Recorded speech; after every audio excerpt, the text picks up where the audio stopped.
Sometimes things aren't what they appear to be, and that's the case of a man who disappeared and was later found dead. Was it murder or not? I investigate in tonight's Coin 6 Unsolved.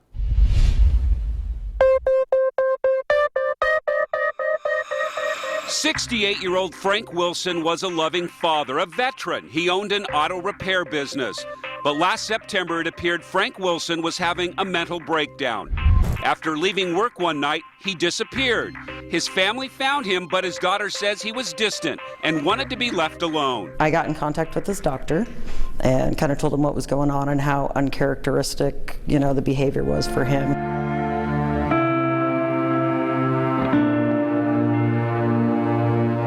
Refusing help, Frank Wilson took off again. Recently, he had been diagnosed with some medical issues. He was struggling with the idea of retiring. He had a concealed weapons permit and often carried a gun. Where was Frank Wilson? The answer came a few days later.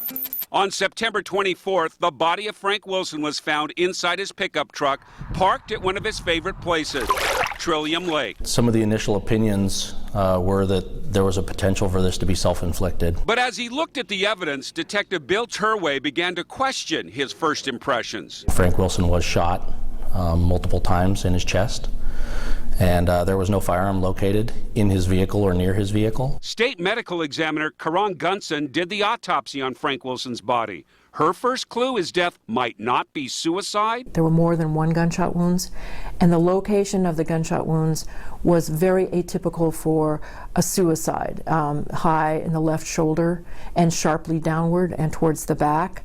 And so that's a very awkward motion. The window was down, so it would have been easy, if you will, to shoot somebody while they're sitting in the truck. And there was another mysterious clue.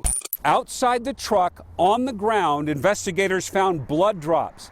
Those drops formed a trail that led about 70 yards down the parking lot. And remember the missing gun? Exactly 1 week after finding Frank Wilson's body, investigators discovered the weapon in the woods. It belonged to Frank Wilson. It could be that somebody is walking away carrying the weapon that has blood on it. It's hard to say exactly how that blood trail got there. Clues with no answers. But there is one thing detectives are sure of. They know exactly when Frank Wilson died. Frank Wilson was found to be wearing a Fitbit fitness tracker watch, which we received and subsequently downloaded. Without knowing it, Frank Wilson had provided investigators with a vital clue. And it just ceases. We know within minutes, within a few minutes of the precise time that he died. It's the one thing certain in a case with so many unknowns.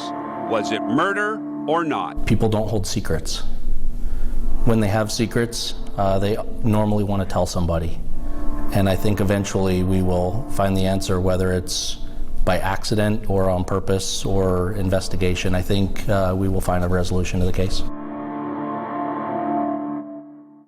Something else, detectives keeping tight-lipped about any fingerprint evidence they may have found on the gun. As for that Fitbit fitness tracker, Jennifer, this marks the first time a Fitbit or a fitness tracker has been used to determine an exact time of death in Oregon forensic history. And it may be the first of its kind in the country. They're looking into that right now. I know when you learned that tidbit in your interviews right away, it was this big deal. I mean, this is the first time that this has maybe helped a case. So very interesting story. If you